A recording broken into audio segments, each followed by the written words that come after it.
वेदव्यासजी कोण आहेत, व्यासांचा अधिकार काय आहे। भगवान वेदव्यासजी की ज्या व्यासांनी 18 पुराणांची निर्मिती केलेली आहे, म्हणून तर विश्वमाऊली कैवल्य साम्राज्य चक्रवर्ती ज्ञानोबा म्हणतात, या कारणे म्हणिपे पाही व्यासोच्छिष्ट जगत्रय। जे नोहेची महाभारती, जे महाभारतात नाही ते त्रैलोक्यात नाही। आणि म्हणून माऊली सांगतात की आपण सगळं ज्ञान जे ऐकतो, गातो, वाचतो, जेवढं काही आपल्या ऐकण्यात वाचण्यात आहे, हे सगळं व्यासांचं आहे। म्हणून जे स्टेज ज्ञान देतो त्याच्यासाठी शब्द आहे, काय शब्द आहे? व्यासपीठ। काय म्हणतात? व्यासपीठ। का तर व्यासांनी या सगळ्या ज्ञानाची रचना केलेली आहे आणि व्यास हे आद्य प्रणेते आहेत। 17 पुराणांची रचना केल्याच्या नंतर सुद्धा व्यासांच्या मनामध्ये विषाद आहे। विद्यार्थी ऐका बरं, तुम्ही सगळेजण ऐका। तुम्ही किती पुराण रचली म्हटलं मी व्यासांनी?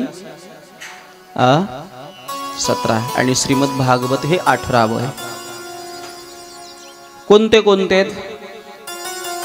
रोख 100 रुपये बक्षीस। कोण सांगते? 17 पुराणांची 18 पुराणांची नावं सांगायची आहेत की ज्या पुराणांची रचना भगवान वेदव्यासांनी केली। अशी 18 पुराण व्यासांनी रचली, पण 17 पुराण रचल्यानंतर सुद्धा त्यांच्या मनात संतुष्टता नाही, प्रसन्नता नाही। इतकी ज्ञानाची रचना केली, वेदांचं विवरण केलं, सगळं केलं, पण अंतःकरण समाधानी नाही। मला एक सांगा, कुणी व्यापारात आहे, कुणी नोकरी धंद्यात आहे, कुणी शेतीत आहे, आपण सगळं काही करतो, कशासाठी करतो? बोला ना। आपल्या जीवनाचा उद्देश काय असतो? आपण कशासाठी जगतो, कशासाठी कष्ट उपसतो? आमचे निळकंठ महाराज 7-7 दिवस कथा गायला जातात। म्हणजे सुनील महाराज सुंदर तबला वाजवण्यासाठी 7-7 दिवस नाही, महिना बाहेर असतात। म्हणजे कन्हैया महाराज बाहेर असतात।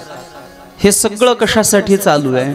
आपण राब दिवसभर झटत राहतो, कष्ट करत राहतो, कशासाठी? What is the last aim of all the efforts? या सगळ्या प्रयत्नांची शेवटची पराकाष्ठा काय आहे? शेवटचं ध्येय काय आहे? काय ध्येय आहे? पोट भरावं, ठीक आहे, हे फार अजून अलीकडचं उत्तर आहे। पोट भरावं, याच्या पलीकडे जायचंय मला अजून। कशासाठी माणूस करतो हे सगळं? हे सगळं करण्याच्या पाठीमागे एक कारण आहे, समाधान। माणूस सुख आणि समाधानासाठी हे जगत असतो। कुणाचा प्रपंच बघा झोपडीतला असू द्या की कुणाचा प्रपंच महालातला असू द्या, झोपडीत जगणाऱ्या माणसाच्या जीवनात सुद्धा समाधान असावं, त्याचे सुद्धा प्रयत्न समाधानासाठी आहेत। आणि बंगल्यात महालात राहणाऱ्या मनुष्याचे प्रयत्न सुद्धा समाधानासाठी आहेत। आणि आयुष्यात जर समाधान लाभत नसेल तर मायबाप, जर अंतःकरण विषादग्रस्त असेल, मी इतकं सगळं केलं पण या सगळ्या करण्यातून जर अंतःकरण समाधानी नसेल तर माणसाला सुखाची प्राप्ती, आनंदाची प्राप्ती होत नाही।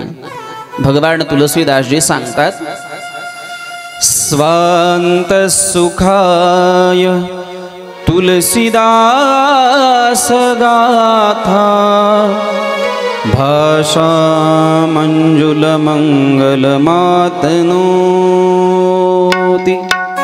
अखेर जीवनामध्ये सगळं काही स्वांत सुखाय असावं, स्वतःचं अंतःकरण समाधानी राहावं। जर ते समाधान प्राप्त झालं नाही तर माणसाचं जीवन सैरभैर होतं। व्यास विषाद व्यक्त करतायत नारदजींच्या जवळ।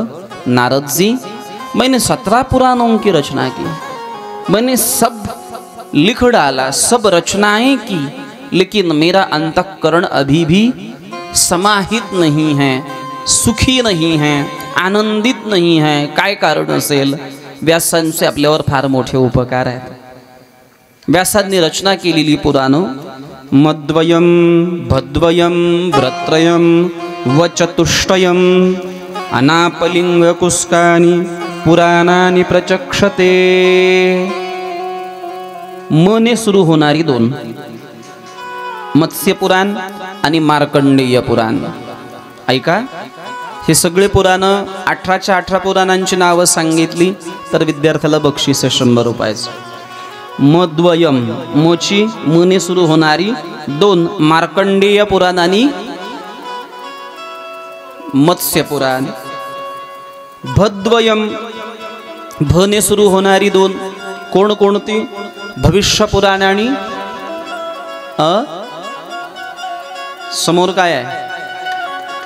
भने सुरू होणारी दोन, भविष्य पुराण आणि भागवत पुराण. ब्रत्रयम ब्रणे सुरू होणारी तीन, ब्रह्मपुराण, ब्रह्मवैवर्त पुराण आणि ब्रह्मांड पुराण. किती झाली सगळी? रिपीट करा, सांगा. मत्स्य पुराण, मार्कंडेय पुराण,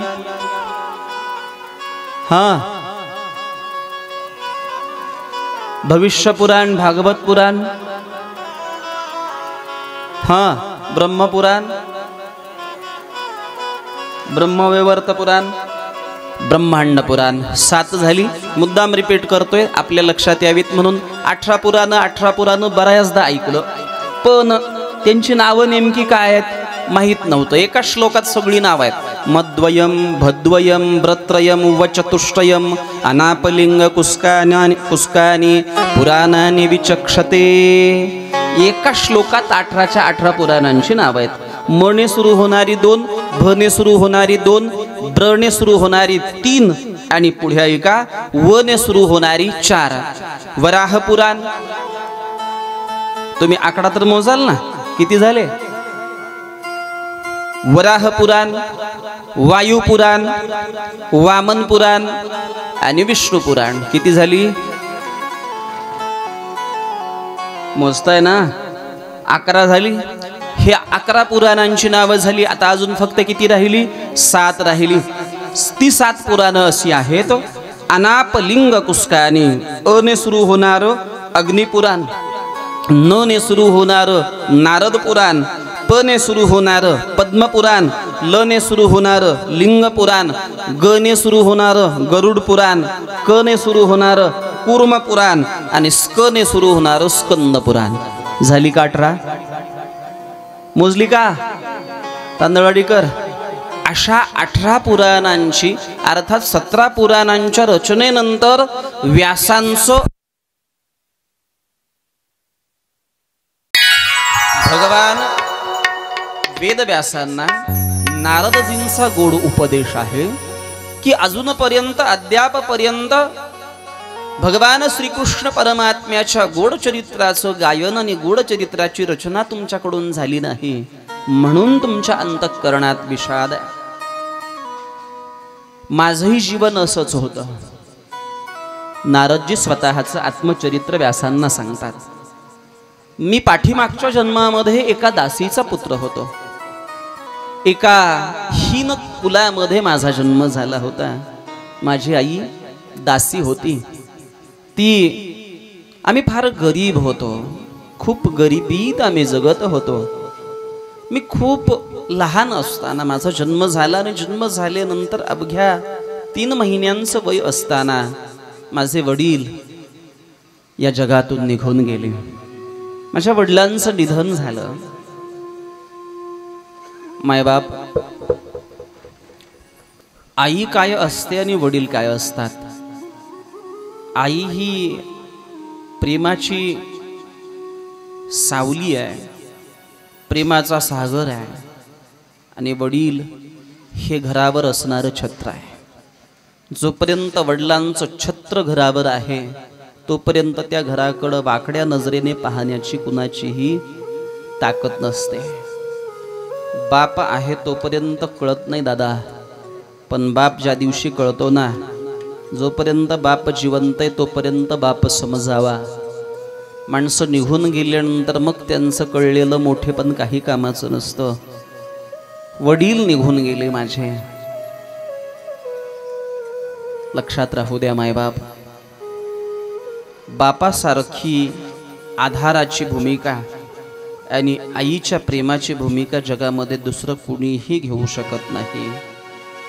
ही दोन नाती जर आपल्या आयुष्यातली निघून गेली, तुमच्यावर स्वार्थरहित प्रेम करणारं जर कुणी असेल तर ती आई आहे. आणि तुमच्यावर अपरिमित कष्ट उपसून तुम्हाला उभा करण्याचं सामर्थ्य, उभा करण्याची धमक जर कोणात असेल तर ती बापात आहे. माझे वडील वारले. माझ्या कुटुंबात मी आणि माझी आई, आम्ही दोघेच. मी खूप लहान आहे. लहान असणाऱ्या आम्हाला जगण्यासाठी माझ्या आईने नाना प्रकारचं कष्ट सुरू करायला सुरुवात केली. तिने कुणाच्या घरची धुनी, कुणाच्या घरची भांडी धुवावीत, धुनी भांडी करून माझ्या आईनं आम्हाला जगवलं. ते जगत असताना खूप संकटांना, खूप कष्टाला तोंड द्यावं लागलं माझ्या आईला. पण तरी सुद्धा माझी आई डगमगली नाही. आईने मला लहानाचं मोठं केलं. आमच्या गावामध्ये मी आता जवळपास 6 वर्षांचा झालो होतो. माझी आई खूप सुंदर पद्धतीने मला आधार देत होती. माझी आई मला जगण्याचं भान देत होती. खरं म्हणजे ही आई हा प्रेमाचा सागर जोपर्यंत आहे ना मायबाप, तोपर्यंत आई लक्षात यावी. आई माझी मायेचा सागर, दिला तिने जीवना आधार. आई माझी मायेचा सागर, दिला तिने जीवना आधार. आई माझी मायेचा सागर, दिला तिने जीवना आधार.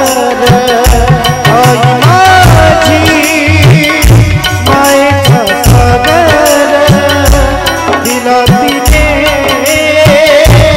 जीवना आधार. माझे थोर काय सांगू त्यांचे उपकार. आई वडील माझे थोर काय सांगू त्यांचे उपकार. मायेचा सागर, दिला तिने जीवना आधार. माझी मायेचा सागर, दिला तिने जीवना आधार.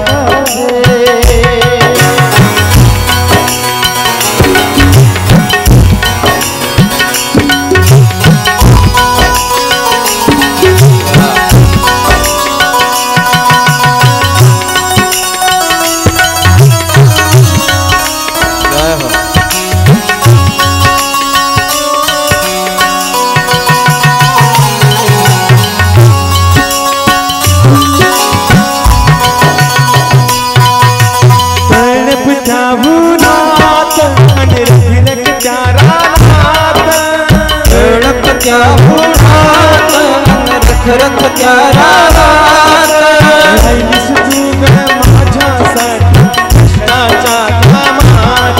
कधी मिळेल मुठभर खास, कधी मिळेल नाम उपवास.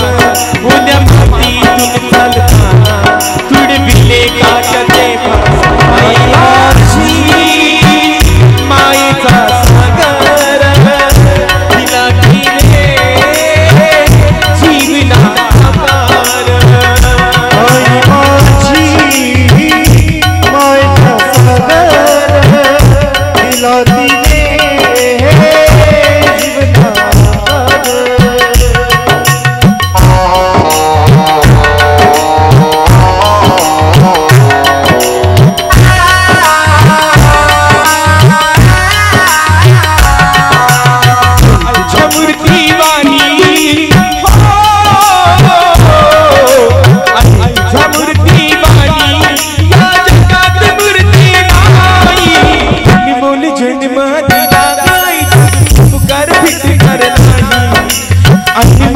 जन्म दिला गई तुझे उपकार फिकर नाही अनमोल जन्म दिला गई तुझे उपकार अनमोल जन्म दिला गई तुझे उपकार बालपणी खेळ खेळ का दिसत होतो ताना अमृताहुनी गोड आज लासता अमृताहुनी गोड पास लासता अमृताहुनी गोड पास लासता उपकाराची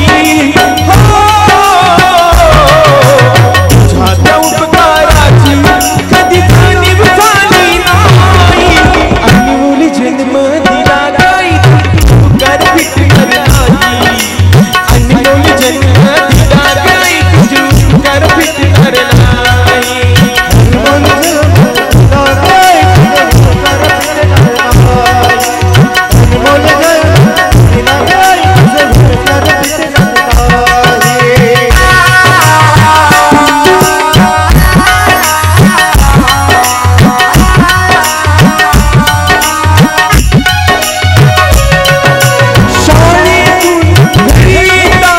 उशीरी मजला होई गल्ल गल्ली पाहत फिरी तुझ मला आई गल्ल गल्ली पाहत फिरे तुझ मला आई गल्ल गल्ली पाहत फिरे तुझ मला शाणी मधुरी उशीरी मजला होई गल्ल गल्ली पाहत फिरी तुझ मला आई तुझ्या उपकाराची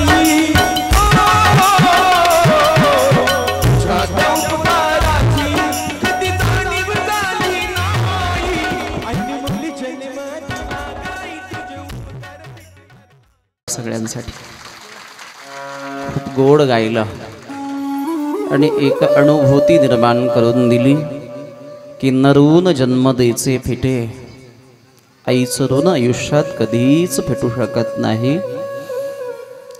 आपल्या अंगावर असणाऱ्या चमड्याचे जोडे करून जरी तिच्या पायामध्ये घालायला दिले तरी सुद्धा आईनं आपल्या जीवनावर केलेल्या उपकारांची परतफेड आपण करू शकत नाही. मायबाप नारदजी स्वतःचं आत्मचरित्र व्यासांना सांगतायत. मी एक दासी पुत्र आहे. मागचा जन्म माझा एका दासीच्या घरातला. माझी आई धुनी भांडी करते दुसऱ्याच्या घरी. कष्टाचं जीवन आहे माझ्या आईचं. माझ्या तरुण बांधवांना माझं आवाहन आहे, लेकरांना खूप मोठे व्हा, खूप मोठे व्हा. पण मोठेपण मिळवत असताना आपल्या मायबापांनी उपसलेल्या कष्टाची जाणीव ठेवा. मोठं होत असताना अडचण नाही तुम्ही देशाचं सर्वोच्च पद भूषवावं. सांगेन मी. Today who is the prime minister of India? कोण आहे भारताचं पंतप्रधान?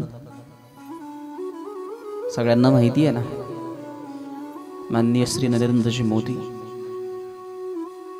पंतप्रधान पदाची शपथ घेतल्यानंतर ही व्यक्ती पहिल्यांदा आपल्या आईच्या भेटीला, आईच्या दर्शनाला, जसोदाबेन त्या आईच्या भेटीसाठी, आईच्या दर्शनासाठी ती व्यक्ती जाते. का तर आईचा आशीर्वाद जर तुमच्या पाठीशी असेल, वडिलांचा आशीर्वाद जर तुमच्या पाठीशी असेल ना, जगातलं कोणतंच पद असं नाही की जे तुम्ही मिळवू शकणार नाही.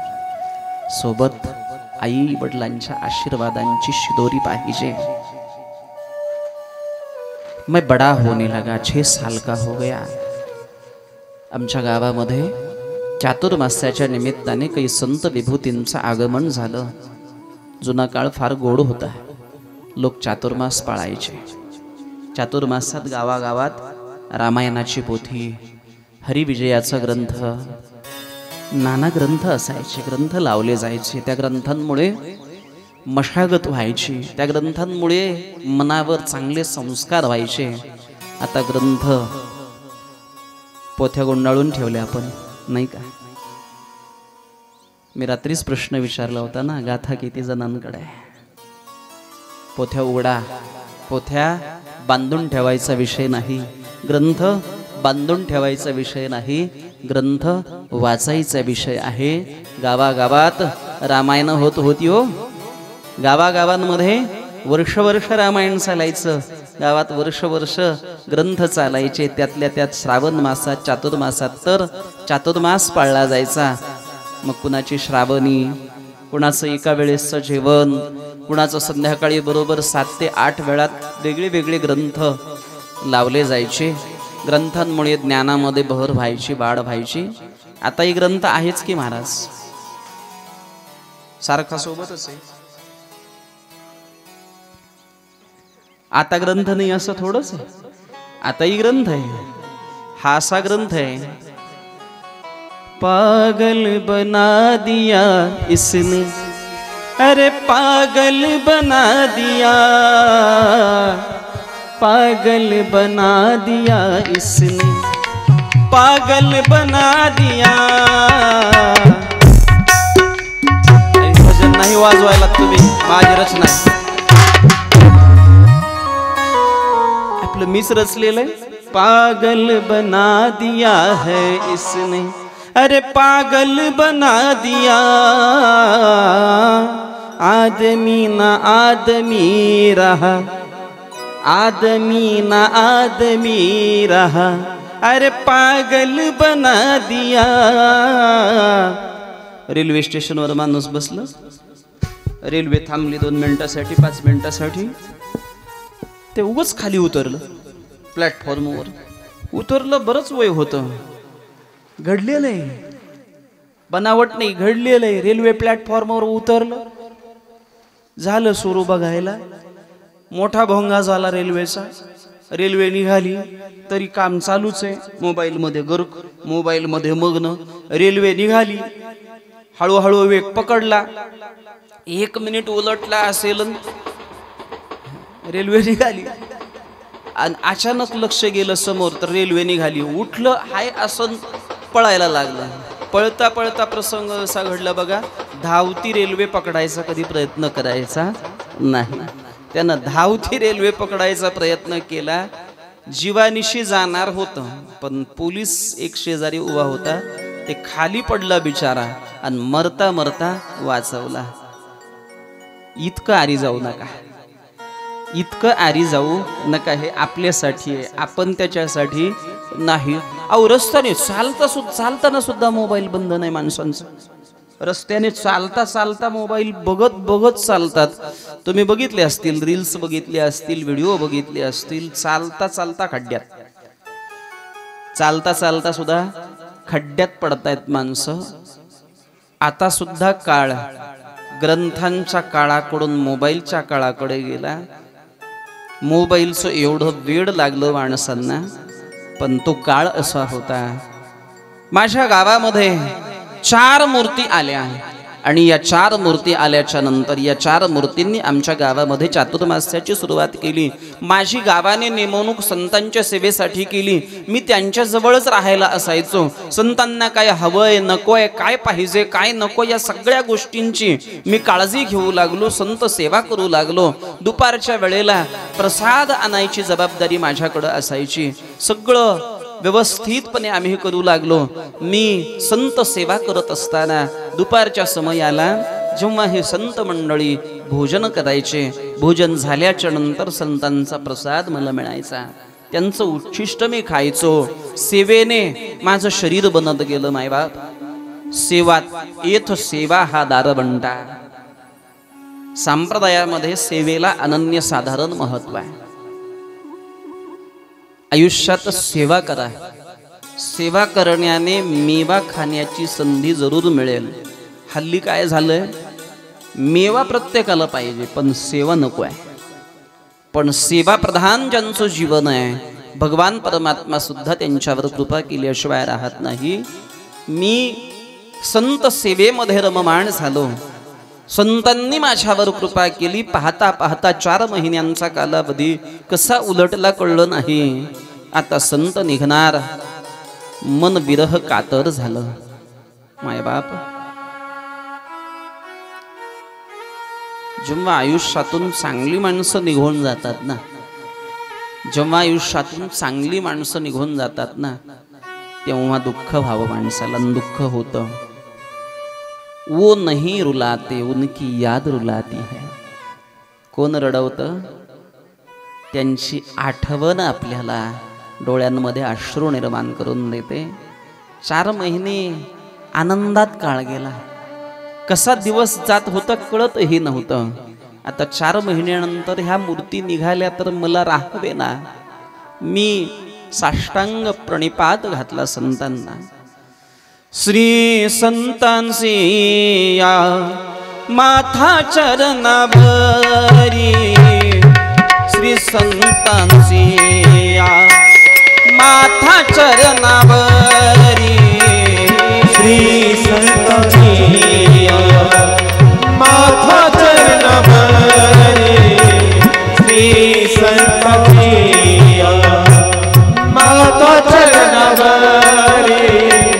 साष्टांग हरी दंडवत, साष्टांग हरी दंडवत, दंडवत,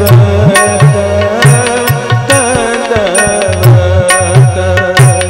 विश्रांती पावलो सांभाळा उतरी, विश्रांती पावलो सांभाळा उतरी, विश्रांती पावलो सांभाळा उतरी.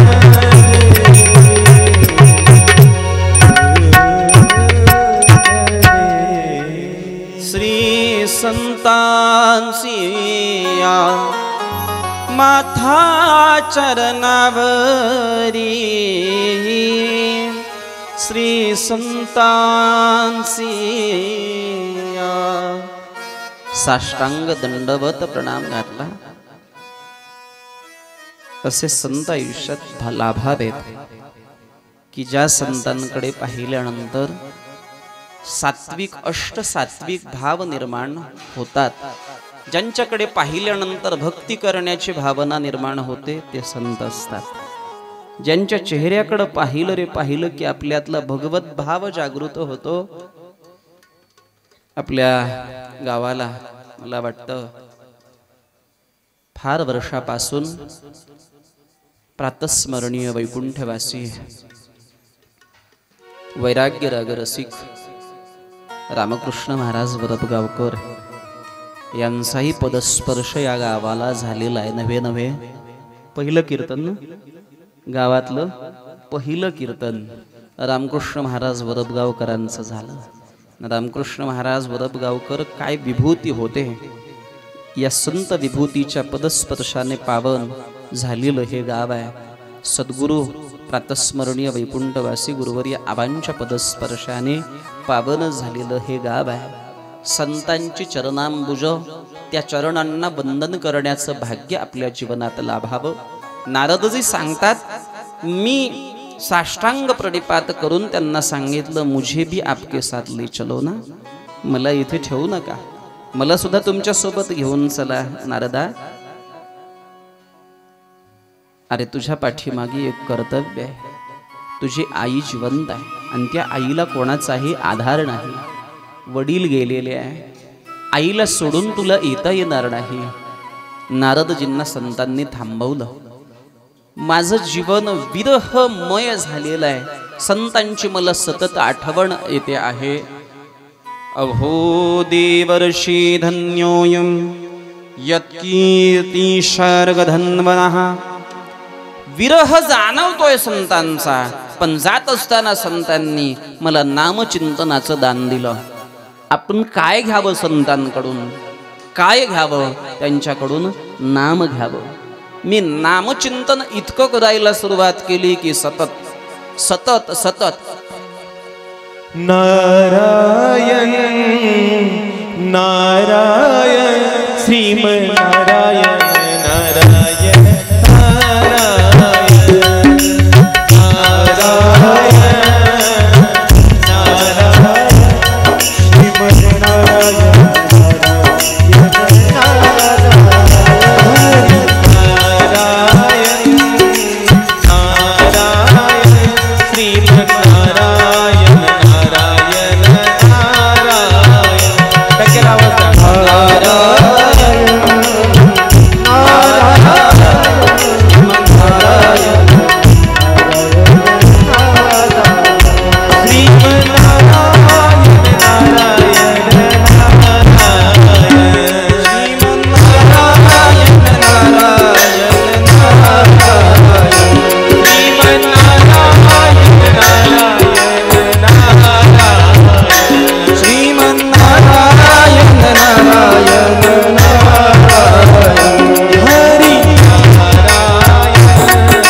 नारायण नारायण नारायण।